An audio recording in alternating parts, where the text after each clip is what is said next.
Bonjour à toutes et à tous. Si vous vous préparez à devenir conseiller ou conseillère en économie sociale et familiale, ce qui suit va vraiment vous intéresser.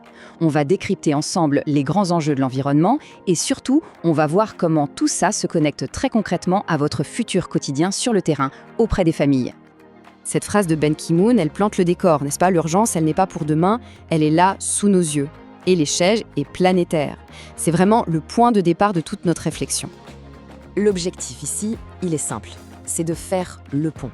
Le pont entre ces défis mondiaux qui peuvent parfois sembler un peu lointains, un peu abstraits, et votre mission à vous, bien réelle, sur le terrain. C'est en faisant ce lien que le rôle de conseiller ESF prend tout son sens aujourd'hui. Allez, première partie, on va commencer par les bases. Comment fonctionne le changement climatique? Et surtout, comment est-ce qu'on passe des grands mécanismes de l'atmosphère aux problèmes très concrets qu'on peut vivre dans un foyer? Alors, comment ça marche au juste? Le principe est assez simple en fait. Imaginez une sorte de couverture invisible autour de la Terre. Ce sont les fameux gaz à effet de serre. Ils sont naturels et même essentiels pour qu'on ait une température vivable. Le problème, c'est que nos activités ont rajouté couche sur couche à cette couverture. Elle est devenue beaucoup trop épaisse et le résultat, eh bien, la planète surchauffe. Et là, on voit très bien la chaîne de conséquences. C'est limpide. L'agriculture intensive, qui émet du méthane, nos transports et nos usines qui crachent du CO2, rien n'est anodin. Chaque cause a son effet direct et mesurable. Les températures grimpent, les glaces fondent, le niveau de la mer monte. C'est mécanique. Une des conséquences les plus directes pour nous tous, ce sont les canicules. Et attention, on ne parle pas juste d'un été un peu chaud. Non. C'est un phénomène extrême qui met en danger la santé des personnes les plus fragiles et qui fait littéralement exploser les factures d'électricité à cause de la clim. Pour un conseiller ESF, ça, c'est un problème de première ligne. Bon, face à ce constat, comment la France s'organise? Comprendre ce cadre d'action, c'est essentiel parce que c'est un peu le terrain de jeu dans lequel vous allez devoir intervenir. Cette frise, elle nous raconte une histoire. On voit bien que la prise de conscience s'est faite par étapes. On est parti d'une simple loi de protection en 1976 pour arriver plus de 40 ans plus tard à un objectif majeur et contraignant, la neutralité carbone d'ici 2050. Le chemin était long, mais la direction est de plus en plus claire. Et l'outil principal pour nous guider, c'est la SNBC. Alors, qu'est-ce que c'est que cet acronyme? Pensez-y comme le GPS de la France pour le climat. C'est la feuille de route qui fixe le cap pour tous les secteurs, et notamment pour le secteur du bâtiment. C'est elle qui donne l'impulsion pour la rénovation énergétique, un sujet qui est au cœur de votre futur métier. Ce qu'il faut vraiment retenir, c'est que ce n'est pas juste l'affaire de l'État dans son coin. Non, c'est un immense effort collectif. Et votre place en tant que conseiller ESF, elle est stratégique. Vous êtes le pont, la passerelle entre les politiques publiques et la réalité quotidienne des citoyens. Allez, on change d'échelle maintenant. Après avoir vu le global et le national, on va faire un gros zoom sur le terrain d'action principal du professionnel ESF, le logement. C'est là que les grands principes deviennent des actions très concrètes. Parlons d'abord d'éco-construction. L'idée est simple en fait. Quand on construit ou quand on rénove, on réfléchit à l'impact de chaque matériau, du début à la fin. On va donc privilégier des matériaux sains, locaux, renouvelables, comme le bois, le chanvre, la paille. Et les bénéfices, ils vont bien au-delà de la planète. Pensez aux gens qui vivent dedans. Un air intérieur plus sain, c'est crucial. Un meilleur confort, été comme hiver. Et surtout, des factures qui s'allègent sur le long terme. Ça, ce sont des arguments très concrets pour convaincre un ménage. Un autre concept absolument clé, la performance énergétique.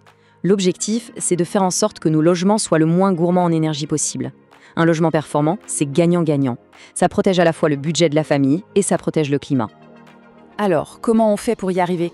Eh bien, il y a 3 piliers. D'abord, une isolation parfaite, du sol au plafond, sans oublier les fenêtres. Ensuite, une ventilation intelligente qui renouvelle l'air sans jeter la chaleur dehors. Et enfin, une conception qui utilise au maximum la lumière naturelle. C'est le trio gagnant pour un logement sobre et confortable. Bon, cette section, on est vraiment dans le cœur de votre futur métier. Comment on passe de toute cette théorie à la pratique? Comment on applique ces concepts face à une famille qui a besoin d'être concrète? On voit ça tout de suite. Imaginez la situation. Une famille vous appelle, complètement désemparée. Nos factures d'énergie sont devenues impossibles à payer et en plus on a froid tout l'hiver. C'est la définition même de la précarité énergétique. La grande question, c'est par où commencer? Quel est le premier réflexe d'un pro? La réponse, elle tient en 3 lettres. DEP. Le diagnostic de performance énergétique. C'est l'outil de base, le point de départ incontournable. Pensez-y comme le carnet de santé du logement. Il donne une note de A à G qui permet de poser un diagnostic clair et de savoir exactement où sont les problèmes. Et tout en bas de cette échelle, on trouve les logements classés F ou G. On leur a donné un nom très visuel, les passoires thermiques. L'image est forte, mais elle est juste. C'est un logement où la chaleur, et donc l'argent, s'échappent en permanence. C'est la priorité absolue des politiques de rénovation.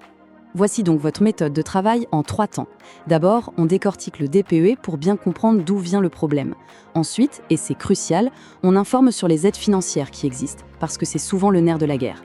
Et enfin, on oriente la famille vers les bons experts, comme les conseillers de France Rénov'. C'est ça, un accompagnement professionnel complet. Pour finir, on va prendre un peu de hauteur. Quels sont les défis qui nous attendent et comment le rôle du conseiller ESF va continuer à évoluer?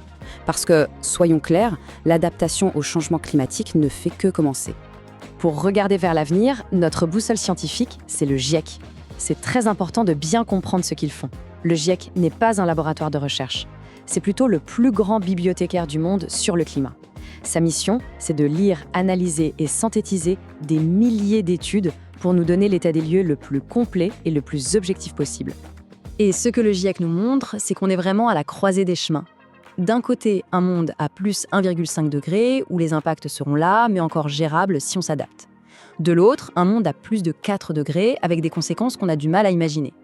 Chaque action qu'on pose aujourd'hui, y compris la rénovation d'un seul logement, compte pour nous mettre sur la bonne trajectoire.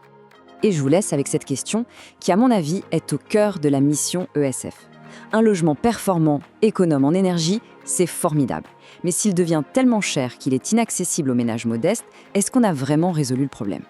Trouver cet équilibre délicat entre la durabilité environnementale et la justice sociale, ce sera sans doute votre plus grand défi. Merci de votre attention.